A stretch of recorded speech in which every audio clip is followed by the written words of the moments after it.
Well, I'm working on the bulwark planks, and that's with the large router and trimmer. And what we're making is tongue and groove planks, basically. So there's a tongue and there's a groove, and they go together. We had a previous model or idea of how we wanted our bulwark planks to look, but it was just too complicated.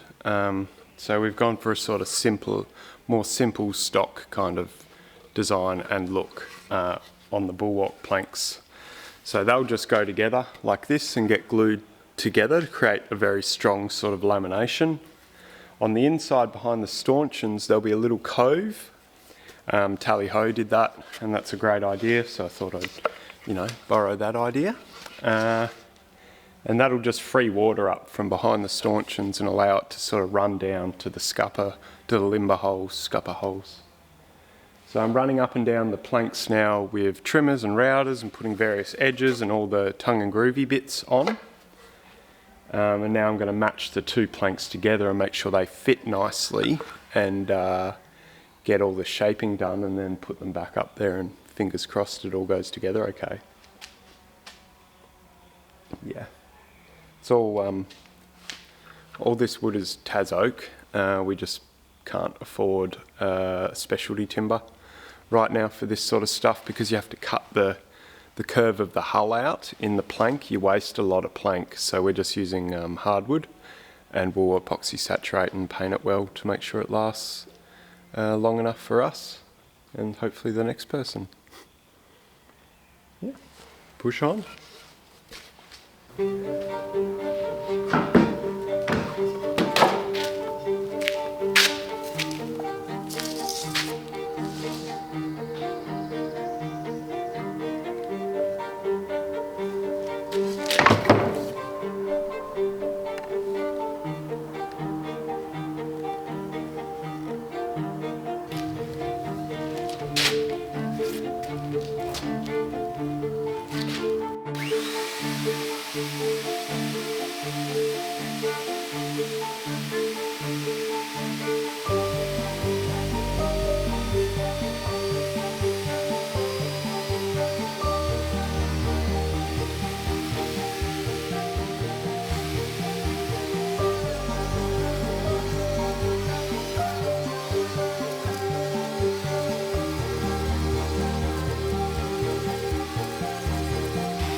How many pieces of wood is this? Well, including all my stuff ups, probably 5, 4, but they're all different lengths. It's the wood I got from Watson's, which was phenomenal quality. It's swamped up, eh? Yeah.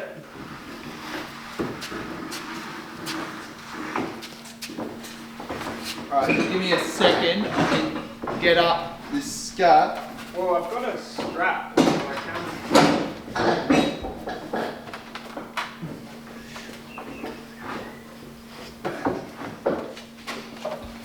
Beautiful. What up?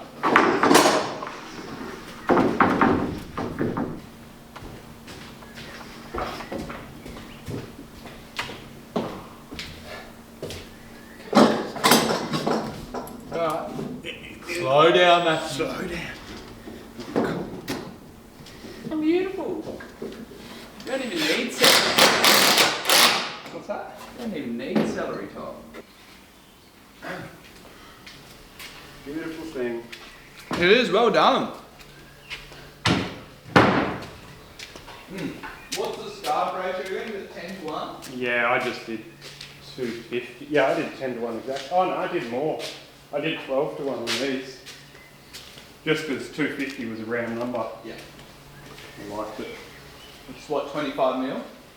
Oh, that's only 19. Oh, only 19 actually. Yeah, that. You want to rest there for a second? Yep. I can jump up. If you go like further, closer to the orange strap, yeah, about there, and just try and lift it up so that it doesn't get Yeah, jointed. it's a bit tight in there. Yeah, it's just stuck behind the other one. Might have to come further forward. Oh, yeah. Alright, and I just got to go back a little bit. Well, hang on. Tiny bit more. That'll do. Wow, this is going to be...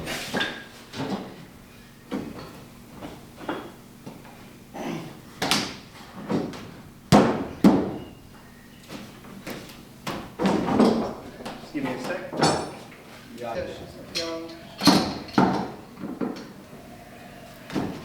Oh, that's what I don't want to happen. Is that the screw? That really No, it just popped out of the groove up here. Just hang on, I'll get this back here.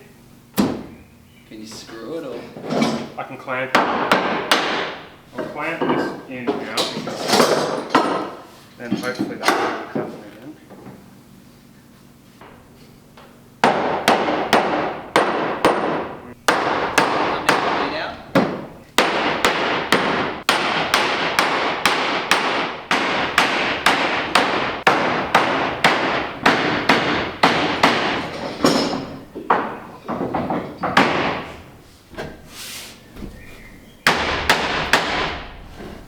Slow down, Matthew.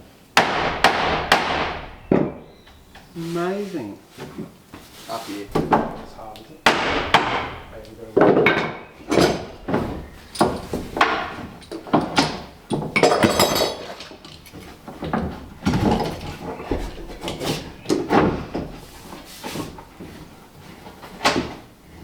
Give that a tick.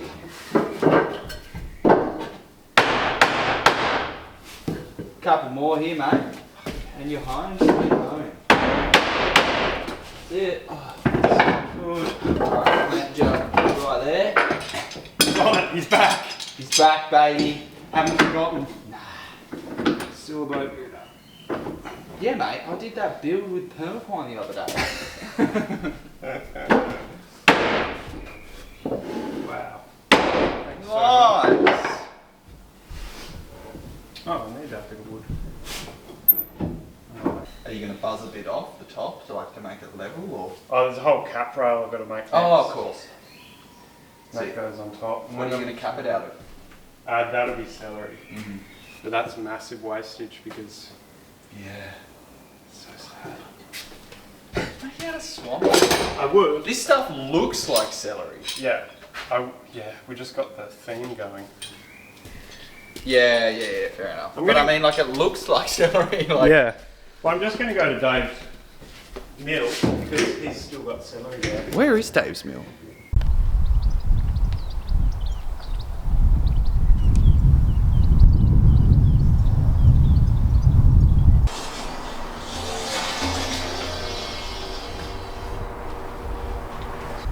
So they call this, well, I think its proper name was a Canadian twin. That's what they term the twin, like the twin blade cut, twin cut. But the blades are different sizes. Yeah. How are they twins? Oh, they're not identical. No, well, it's two blades to do one cut. Okay, yeah. Yeah. So that's, because obviously the bigger the diameter blade, the more difficult it is to keep it stable. Yeah. Like as far as the tension in the blade. Yeah. If a big blade gets warm, the metal expands and they wobble around. So I mean, this one wobbles around enough when it gets warm. Yeah. So that's why it's got water on it. Actually, the water's not on at the moment. But if you zoom down in and see that little tube that's up next to the blade, that sprays water onto the blade while it's cutting. So it's all about keeping the blade cool. Yeah. And when you're getting it, that's why you're putting the wedges in to stop it pinching. Yeah. And also the set on the teeth is really important to give a bit of clearance on the cut, so the timber, once you've cut it, isn't sandwiching on the blade to heat it up. Yeah, it doesn't close because some logs close more than others. Yeah, and that's a pinching one, and that's why at your feet here is 1,000,001 wedges and a hammer to smack them in. But are you going in that way? Yeah. Yeah. Yeah. I've never noticed how massive this electric motor is. Oh, yeah. Like, is he just... How's the power? Like, he must run power. The power... No, it just runs off the solar panels on the roof. Oh, yeah, regen. And one car battery. And one car battery. Yeah. No, I don't know what that is. It's very cool. Anyway. So you split the log. But as you're running it, what you're looking at up here is you've got an amp meter to see how much the motor's drawing. So if that bangs right up to 100, Are you loading too much? you're cooking the motor. Or you're running it up to max. Is that because you're pushing the log too fast? It's probably pinching. Yeah. Yeah. So someone just watches that. So, well, it's me and whoever's standing back there controlling the winch and the speed of the log coming through on the trolley. Yeah. They're also watching that amp meter, and I am. And you can also hear it. Yeah, it's like any saw. Yeah. Even your circular saw, when you're running that through a bit of wood, you can hear it go, it's loading up. Can't hear it. So, because you can always back a little bit. As long as you don't back all the way, either into the wedges. Or it can kick. No, there's no kicking. It just eats everything. It just eats. So, that's what happens if you back the saw into the wedge. Yeah, but wedge now. the wedge is okay, but if you back it into the chains, where are the chains?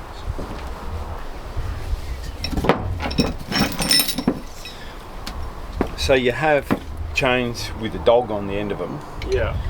It sits on the log on this side. Yeah. And then as it comes past the saw, you put one end onto the cut piece. And let it sort of split a little bit but not fall off. Yeah. Yeah. So it drags the cut piece along with the piece on the trolley as it's coming through here. Okay.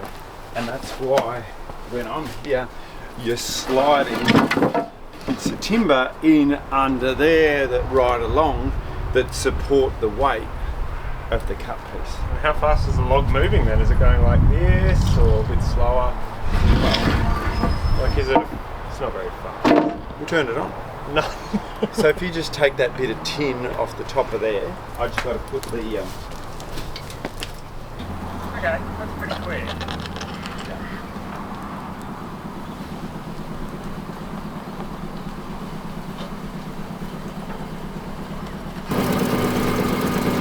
and you can see it's just running on the drive there. Yeah.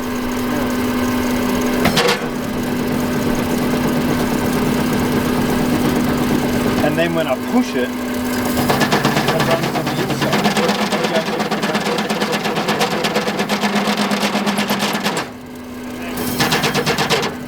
So the gearbox up here, so this one here, this is a car gearbox. So it can And go he puts it in gear. yeah, that's really slow. So it actually has first and second gears on the gearbox. It's got 4 gears. It's got 4 gears on the car gearbox. It's so good. What gearbox is that out of, I wonder? You'll have to ask Rog. That's 4 gears. Look at that. And the gear stick just pops out when he's done. And you leave that down. Nice. That's the safety measure. Love it. Everything's safe. Yeah, that's very funny.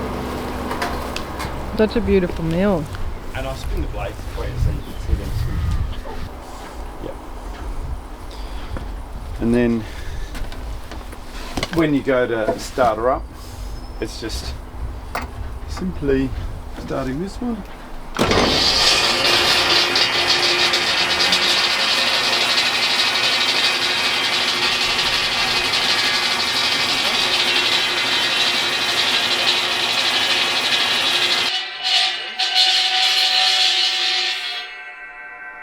Is there a safety there? That black box that you put back on? Yeah. What is that? Oh, that's the, like the breaker switch. That's the turn it on switch. Yeah, right. It's proper safety. Well, it just means that if you're going to turn it on, you intentionally turn it on. Yeah, you've got to make an effort. Yeah, you're going to make an effort to turn it on. Yeah.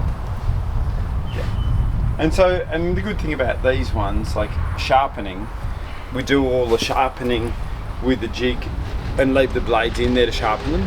So we sharpen them all here. Yeah. Yeah. You said that, and that's a whole nother art in itself.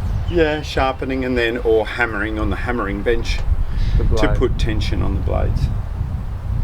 Because, like exaggerated, the blade, when it's like this, is cupped and it's got tension in it from side to side. Oh, yeah. So then as it's spinning, like the inertia or the Centrifugal forces pulls it out flat. Yeah, right. So you Yeah. need the cup in there. Yeah, you need the cup in there, otherwise all of that will make too much expansion. Like it does warm to a degree and it'll be floppy. Wow. Yeah, and you see it when they get hot, they just waver. It's a bit scary.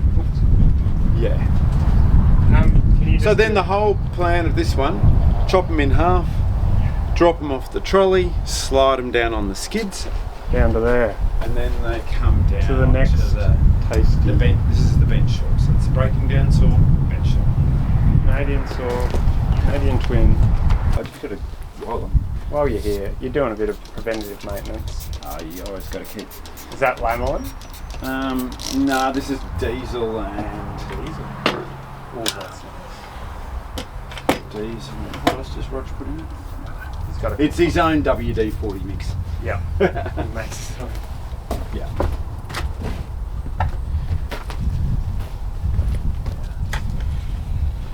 Because it's just important, like, because you're working that all the time, each cut you're sliding that, it's just got to be nice and free. So you can operate the roller feeder with this bit of wood the whole way along. Yeah. You go, mate, I'll just turn it on, then I'll show you the off switch. So turning on.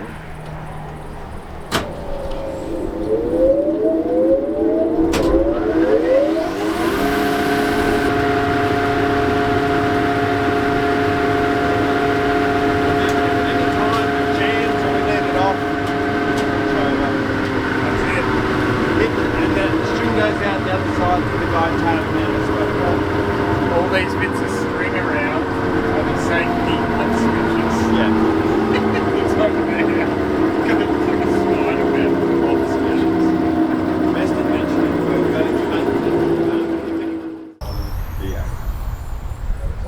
So look, it just works. That's the Yeah. thing. It all flows, and The rails are all in line with the blade.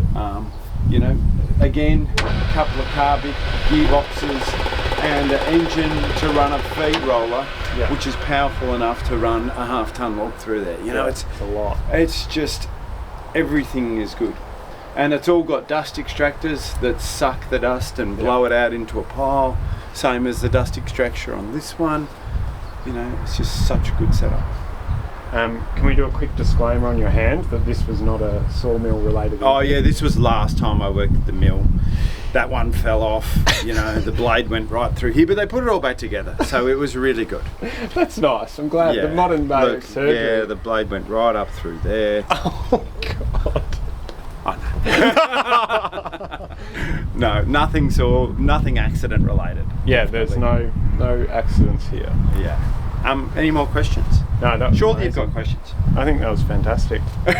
How long has the mill been operating for, do you think? I think in its current form, I think around 50 years. Yeah. Before it was electrified, Rog had a big old tractor with belts to run it. Driving that. Oh, probably out in the shed like that. Out the shed there. It was a little bit different configured. And they specialised in specialty timbers. Celerytop particularly. Yeah. But they did it, Rog and his mate Andrew, they did it all. They had a dozer out in the bush. They had a contract to do the logging, so they'd go out, they'd fell the trees, they'd drag them out. Yeah. They'd had a truck with the jinker, drive them back here, and then mill the logs and sell them.